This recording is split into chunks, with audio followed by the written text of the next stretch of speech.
बिस्मिल्लाहिर्रहमानिर्रहीम। अस्सलाम वालेकुम स्टूडेंट्स, कैसे हैं आप सब।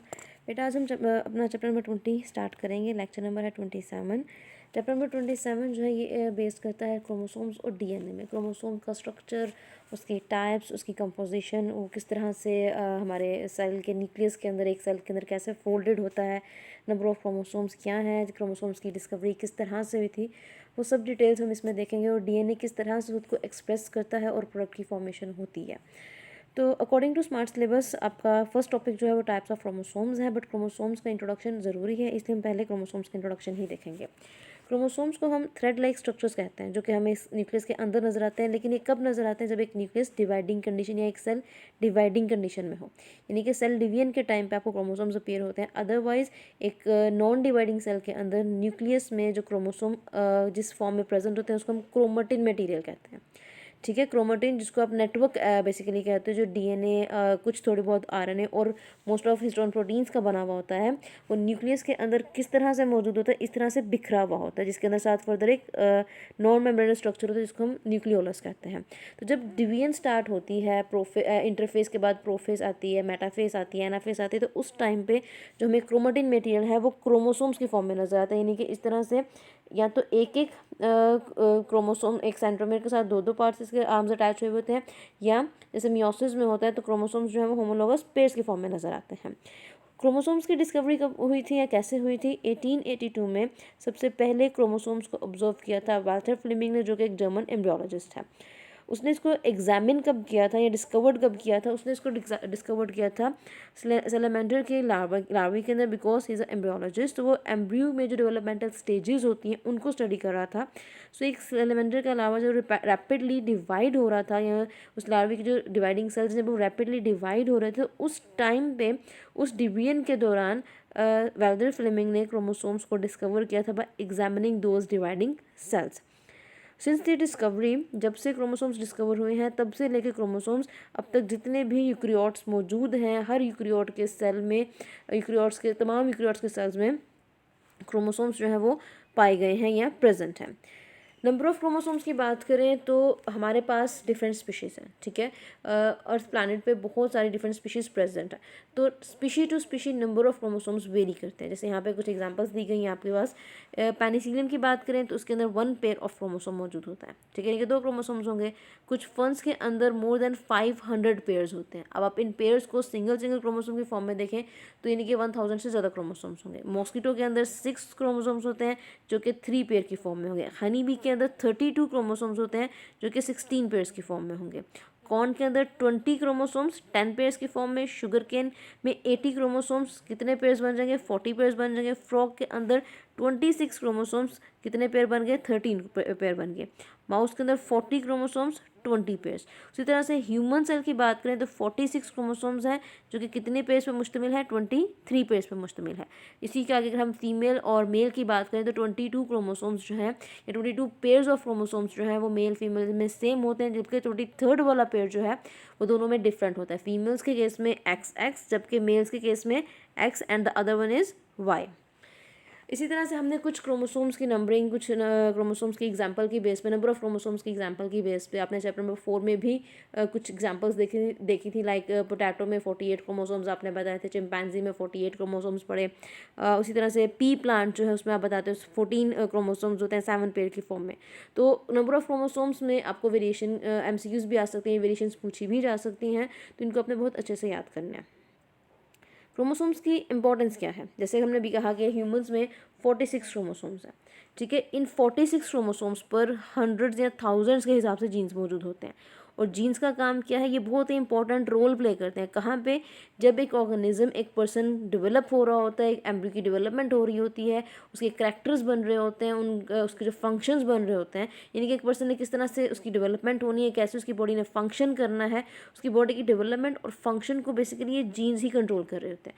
तो इन जीन्स का एक बहुत इंपॉर्टेंट रोल है कि किस तरह से एक पर्सन, एक इंडिविजुअल का बॉडी डेवलप होगी, किस तरह से उसकी बॉडी ने फंक्शन करना है। All these chromosomes, all these genes are essential. किस चीज़ के लिए एसेंशियल है? एक इंडिविजुअल के ज़िंदा रहने के लिए, सर्वाइव करने के लिए। अगर क्रोमोसोम का कोई एक पार्ट, यानी कि आपके पास एक क्रोमोसोम है, अगर क्रोमोसोम का एक पार्ट या पूरा का पूरा क्रोमोसोम मिस हो जाए, डिलीट हो जाए, तो इसकी वजह से सीरियस कॉन्सिक्वेंसेज हो सकते हैं, यानी कि सिंड्रोम्स हो सकते हैं, डिसऑर्डर्स हो सकते हैं, डिजीजेस हो सकते हैं, even most of the cases usually death भी अकर कर सकती है। पार्ट्स ऑफ क्रोमोसोम्स की बात करें, टिपिकली एक क्रोमोसोम 3 चीज़ों का बना हुआ होता है, यानी कि उसके अंदर 2 क्रोमाटिड्स होते हैं। ये इसके पास सेंट्रोमेयर है। सेंट्रोमेयर वो पोर्शन होता है जहाँ पे क्रोमोसोम के दोनों आर्म्स अटैच होते हैं। इन क्रोमोसोम्स के आर्म्स को हम क्रोमाटिड्स का नाम देते हैं, ठीक है। इस सेंट्रोमेयर को हम प्राइमरी कंस्ट्रक्शन भी कहते हैं, और यही वो रीजन है जहाँ पे kinetochore fibres during cell division, spindle fibres के जो काइनेटोकोर फाइबर्स हैं वो यहाँ पे आके अटैच्ड होते हैं। क्यों? क्योंकि इस जोन के अंदर, इस सेंट्रोमेयर के अंदर एक जोन होता है जिसको हम काइनेटोकोर कहते हैं, ठीक है। उसके अलावा कुछ क्रोमोसोम्स पे सेकेंडरी कंस्ट्रक्शन भी प्रेजेंट होती है। इसी तरह से यहाँ पे एक फिलामेंट, और उस फिलामेंट के साथ यहाँ पे सेटेलाइट लाइक बॉडी प्रेजेंट होती है, ये हम सेकेंडरी कंस्ट्रक्शन बताते हैं। कैरियोटाइप क्या चीज़ है? An important short question. Karyotype एक सेट ऑफ क्रोमोसोम्स को कहते हैं, पर्टिकुलर अरे ऑफ क्रोमोसोम जो एक इंडिविजुअल के अंदर प्रेजेंट होती है। पर्टिकुलर अरे को आप क्या कह सकते हो? It's a set of chromosomes. जैसे ह्यूमन सेल्स हैं, ह्यूमन सेल के अंदर 46 क्रोमोसोम्स हैं। पी के अंदर आपने बताया भी 14 क्रोमोसोम्स हैं। फ्रॉग के अंदर आपने बताया 26 क्रोमोसोम्स हैं, ठीक है। तो कैरियोटाइप जो है अमंग स्पीशीज़ की अगर हम बात करें तो ये डिफरेंसेस, बहुत सारे डिफरेंसेस, मार्क डिफरेंसेस को शो करती है। इवन ये डिफरेंसेस जो है वो हमें सेम स्पीशीज़ के इंडिविजुअल्स में भी मिल सकते हैं, ठीक है। क्रोमोसोम में जो वेरिएशंस आती हैं, नंबर ऑफ क्रोमोसोम की बात नहीं करें, क्रोमोसोम्स में जो वेरिएशन आती हैं वो साइज़ में भी वेरी कर सकता है, ठीक है। उसकी स्टेनिंग प्रॉपर्टीज़ भी डिफरेंट हो सकती हैं। सेंट्रोमेयर की लोकेशन भी डिफरेंट हो सकती है। दोनों आर्म्स जो हैं, यानी कि जो दोनों क्रोमेटिड्स हैं, इनकी लेंथ भी, रिलेटिव लेंथ भी बड़ी या छोटी हो सकती है, यानी कि एक आर्म लॉन्ग है, एक आर्म शॉर्ट है। और जो कंस्ट्रिक्टेड रीजन्स हैं इन आर्म्स के अलॉन्ग, उनकी पोजीशन भी मैटर करती है। तो क्रोमोसोम में जो वेरिएशंस आती हैं वो इन कुछ वजूहात की वजह से आती हैं। आपके साथ इमेज शेयर की है क्रोमोसोम का स्ट्रक्चर है, उसका पार्ट क्लियर आउट करने के लिए। ये आपको नजर आ रही है, ये सेकेंडरी कंस्ट्रक्शंस है, this one and this one, ये सेकेंडरी कंस्ट्रक्शंस है, ठीक है। ये प्राइमरी कंस्ट्रक्शन यानी कि ये सेंट्रोमेयर है, ये क्रोमोसोम के आर्म्स हैं जिनको आप क्रोमाटिड्स कहते हो। मॉर्फोलॉजी हमने यहाँ पे डिस्कस नहीं करनी, इसलिए यहाँ पे जो मॉर्फोलॉजी के पॉइंट्स यहाँ पे बेसिकली दिए गए हैं, जो मैं यहाँ पे ब्लू कलर से हाईलाइट कर रही हूँ, क्रोमोमर्स हैं, क्रोमोनिमेटा हैं, इनको आपने नहीं देखना, या टीलोमर्स वगैरह नहीं देखना आपने। टीलोमर बेसिकली मॉर्फोलॉजी के लिहाज से इसका पार्ट ही कंसिडर किया जाता है, लेकिन हम यहाँ पे इसकी मॉर्फोलॉजी नहीं देख रहे हैं, ठीक है। हम इसकी शेप को नहीं डिस्कस कर रहे, हम इसके स्ट्रक्चर को नहीं, हम सिर्फ इसके पार्ट्स बता रहे हैं। तो बेसिक पार्ट्स आपके सिलेबस के अकॉर्डिंग अभी यही ऐड किए गए हैं। उसके साथ ही दूसरी जो इमेज है, ये किस चीज़ को रिप्रेजेंट कर रही है? कैरियोटाइप। ये आप देख सकते हैं, यहाँ पे आपके पास 23 पेयर ऑफ क्रोमोसोम्स हैं, ये 23rd पेयर XXY, ठीक है। इसमें एक क्रोमोसोम एक्स्ट्रा, बट जस्ट ये इमेज ऐड की गई है कैरियोटाइप का कॉन्सेप्ट देने के लिए। It's a set of chromosomes, ठीक है, जो एक इंडिविजुअल के अंदर प्रेजेंट होता है। After that shape of chromosomes during cell division, जो एक स्टेज आती है माइटोसिस या मियोसिस में, एनाफेज स्टेज जिसको हम कहते हैं, इसमें क्रोमोसोम्स की डिफरेंट शेप्स अपीयर होती हैं। यूजुअली या मोस्ट ऑफ द केसेस कौन सी शेप्स नजर आती हैं? I, J, L and V। This is V shape, ठीक है। This can be a J shape, this can be a L shape and this is a I shape. तो यहाँ पे जो शेप्स बेसिकली दी गई हैं, ये शेप्स किसकी हैं? ये क्रोमोसोम्स की हैं जो एनाफेज टाइम पे नजर आती हैं। ये शेप्स बेसिकली किस पे डिपेंड करती हैं? जो लोकेशन होती है सेंट्रोमेयर की, उस पर। जैसे फॉर एग्जांपल मैं कह रही हूँ, ये एक लॉन्ग आर्म है, ठीक है। इस पे मैंने कहा कि इस आर्म के टिप पे एक सेंट्रोमेयर प्रेजेंट है और उसका सेकेंड आर्म है ही नहीं है, this will be the I shape, ठीक है। उसी तरह से मैं कह रही हूँ कि ये एक आर्म है, यहाँ पे सेंट्रोमेयर की लोकेशन देखी गई, और ये दूसरा आर्म है, ये दोनों आर्म्स के सेंटर में प्रेजेंट है, this will be the V shaped, ठीक है। इन शेप्स को प्रॉपरली हम क्लैरिफाई करते हैं इसकी टाइप्स के बेस पे। Types of chromosomes. Types of chromosomes में आपने बेसिकली क्रोमोसोम की जो शेप्स हैं उनके लिहाज से आपने क्रोमोसोम्स की टाइप्स को डिस्क्राइब करना होता है। यानी कि क्रोमोसोम की टाइप्स जो आप किन बेसिस पे बताते हो, जो सेंट्रोमेयर की लोकेशन होगी क्रोमोसोम आर्म्स पर, उसकी बेस पे आप इसकी शेप्स और इसकी टाइप्स को डिस्क्राइब करते हो। सबसे पहले मेटासेंट्रिक। Meta means middle. वो अगर वो क्रोमोसोम्स जिनमें सेंट्रोमेयर आर्म के दरमियान में, मिडल में या सेंटर में प्रेजेंट होगा, उसको आप मेटासेंट्रिक कहते हो। दोनों आर्म्स की लेंथ इक्वल होगी। यहाँ पे शेप कौन सी बनेगी? V शेप, ठीक है। अब यहाँ पे आप देख सकते हैं इमेज में, ये जो लास्ट वन है, दिस इज मेटासेंट्रिक, ये शॉर्ट आर्म है, लॉन्ग आर्म है, दोनों का साइज़ जो है, जो उनकी लेंथ जो है वो इक्वल है। क्यों? क्योंकि सेंट्रोमियर बिल्कुल सेंटर में प्रेजेंट है। सब मेटासेंट्रिक, यानी कि सब मतलब जो आप कह सकते हैं आसपास, और मेटा मतलब मिडल। अगर सेंट्रोमियर सेंटर आर्म्स के सेंटर के बिल्कुल नियर रीजन में प्रेजेंट है, यानी कि सेंटर के आसपास है, मिडल के करीब तरीन है, लेकिन बिल्कुल मिडल पोर्शन में नहीं है, दैट विल बी सब मेटासेंट्रिक। ठीक है, जैसे कि आप ये देख सकते हैं, इसमें आर्म, दोनों आर्म्स की लेंथ जो है वो इक्वल नहीं होती। एक आर्म छोटा होता है थोड़ा, एक आर्म थोड़ा काफ़ी लंबा होता है। जैसे सब मेटासेंट्रिक ये एल शेप देता है। उसके बाद एक्रोसेंट्रिक। एक्रोसेंट्रिक में क्रोमोसोम के एक एंड पे सेंट्रोमियर प्रेजेंट होता है। ठीक है, और दूसरा एंड जो है, एक एंड पे आप कह सकते हो कि नियर द, हम कह सकते हैं कि एक क्रोमोसोम के बिल्कुल एंड पे नहीं आप कह सकते हो। One end of chromosome means के नियर टू एंड होगा। ठीक है, यहाँ पे आप देखें जैसे कि फॉर एग्जांपल अगर हम यहाँ पे एक सेंट्रोमियर ड्रॉ कर रहे हैं, ठीक है, उसके साथ मैंने यहाँ पे एक थोड़ा सा बड़ा करके मैंने यहाँ पे एक आर्म ड्रॉ किया। ठीक है, यहाँ पे मैंने फिर छोटा सा आर्म या समहाउ लाइक दिस मैंने ये ड्रॉ किया। यहाँ पे आप कह रहे हो कि ये नियर द टिप पोर्शन है या नियर द एंड है। ठीक है, this will be the acrocentric, जिसमें वो क्रोमोसोम्स जिसमें सेंट्रोमियर जो है वो एंड के करीब होगा, टिप के करीब होगा, लेकिन टिप पर नहीं होगा, दैट विल बी एक्रोसेंट्रिक, जिसकी वजह से एक आर्म बहुत छोटे हो जाते हैं और दूसरा आर्म जो है बहुत ज़्यादा लंबा हो जाता है। इससे जो शेप बनती है बेंड करके देखें तो वो that will be J shaped. Telocentric, telo मतलब एंड, टिप।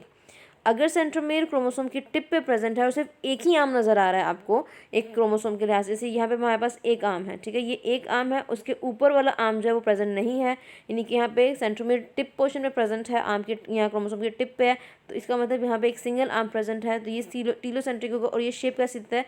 ये रॉड लाइक या आई शेप देता है। ठीक है, तो ये इसकी टाइप्स हैं, इनको आपने एज इंपॉर्टेंट शॉर्ट क्वेश्चन याद करना है बेटा।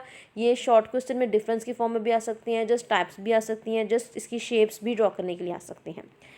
After that as a important unexpected important long question भी आप इसको कह सकते हो, कंपोजिशन ऑफ क्रोमोसोम्स। क्रोमोसोम्स के अंदर बेसिकली हम दो मेन कंपोनेंट्स पढ़ते हैं, एक डीएनए और आरएनए, जिसकी वजह से हम इनको न्यूक्लियोप्रोटीन्स कहते हैं। ठीक है, डीएनए की परसेंटेज है 60%, 40%, और प्रोटीन्स की है 60%, लेकिन जो आरएनए है वो सिग्निफिकेंट अमाउंट में होता है।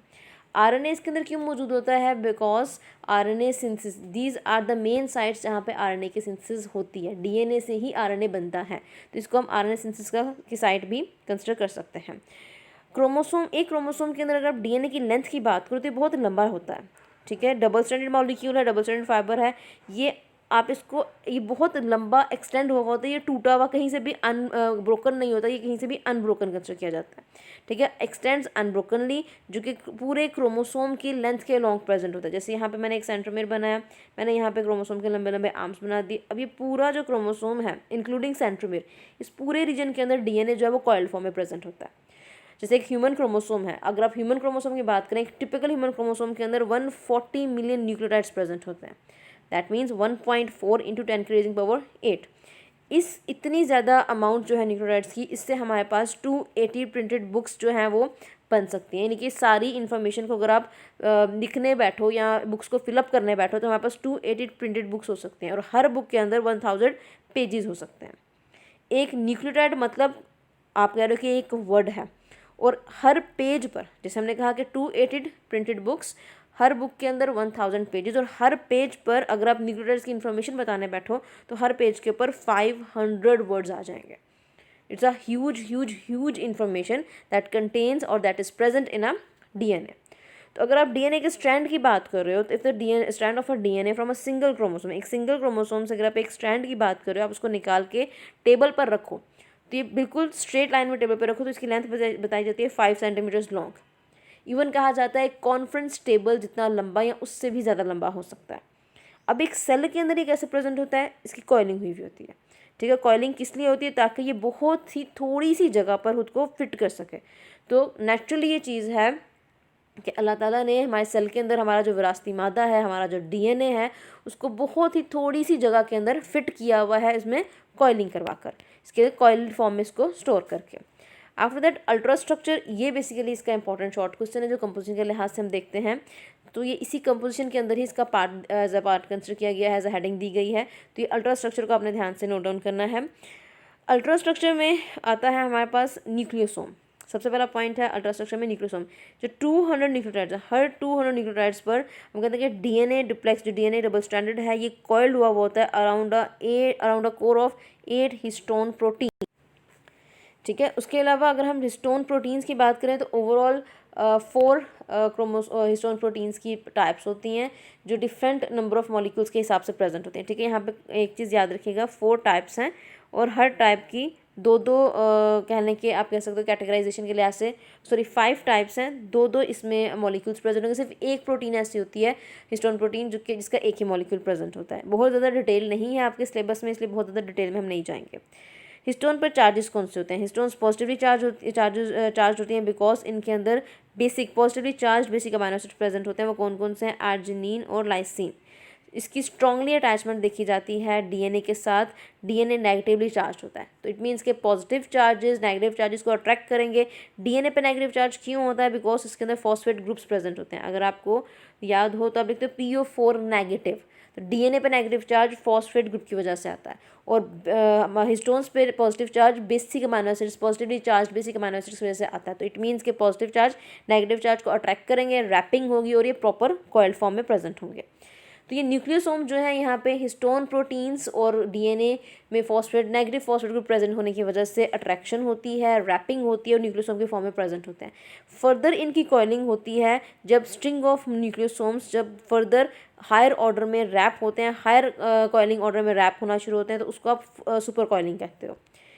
अब यहाँ पे न्यूक्लियोसोम का स्ट्रक्चर अगर आप देखें तो यहाँ पे आपको नजर आ रही है हिस्टोन प्रोटीन्स भी दिखाई गई हैं। ठीक है, it's a core of 8 histone proteins और H1 हिस्टोन प्रोटीन। हिस्टोन की डिफरेंट टाइप्स कौन कौन सी हैं? यहाँ पे मैंने डायग्राम इसीलिए इमेज इसलिए ऐड की ताकि आपको ये पॉइंट जो है वो क्लियर हो सके। H2A पहली तो आती है H1, ठीक है, उसके बाद H2A, H2B, देन H3 और H4। अब यहाँ पे हमने कहा 8 कोर ऑफ 8 हिस्टोन प्रोटीन्स, यानी कि यहाँ पे 4 हिस्टोन प्रोटीन्स हैं और 4 हिस्टोन प्रोटीन्स के दो दो मॉलिक्यूल्स ऐड हुए हैं। 2 मॉलिक्यूल्स आपको नजर आ रहे हैं H2A के हैं, 2 मॉलिक्यूल्स आपको नजर आ रहे हैं H2B के हैं, 2 मॉलिक्यूल्स H3 के हैं, 2 मॉलिक्यूल्स ही H4 के हैं। तो ये 4 टाइप ऑफ हिस्टोन प्रोटीन्स जो दो दो मॉलिक्यूल्स के हिसाब से प्रेजेंट हैं, ये 8 हिस्टोन प्रोटीन्स जो हैं इनके इर्द गिर्द डीएनए रैप हुआ हुआ है। ठीक है, हिस्टोन जो H1 हिस्टोन है उसका काम क्या है? वो एक न्यूक्लियोसोम को दूसरे न्यूक्लियोसोम के साथ कनेक्ट कर रही होती है। ठीक है, यहाँ पे इसके इर्द गिर्द भी डीएनए रैप हुआ होगा, लेकिन यहाँ पे जो लिंकर डीएनए है यहाँ पे लास्ट वन यानी कि एक 5th इसकी कहने की टाइप प्रेजेंट होती है, दैट इज H1 प्रोटीन।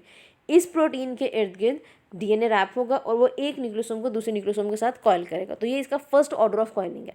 इसमें फर्दर कॉइलिंग होती है। जब फर्दर कॉइलिंग होती है तो इस तरह से ये देखें, आप देख सकते हैं ये डीएनए डिप्लेक्स है, ये हिस्टोन प्रोटीन्स है। हिस्टोन प्रोटीन्स के इर्द गिर्द डीएनए जो है वो रैप हो रहा है। जब वो डीएनए रैप हो रहा है, रैप होकर क्या बना रहा है? न्यूक्लियोसोम।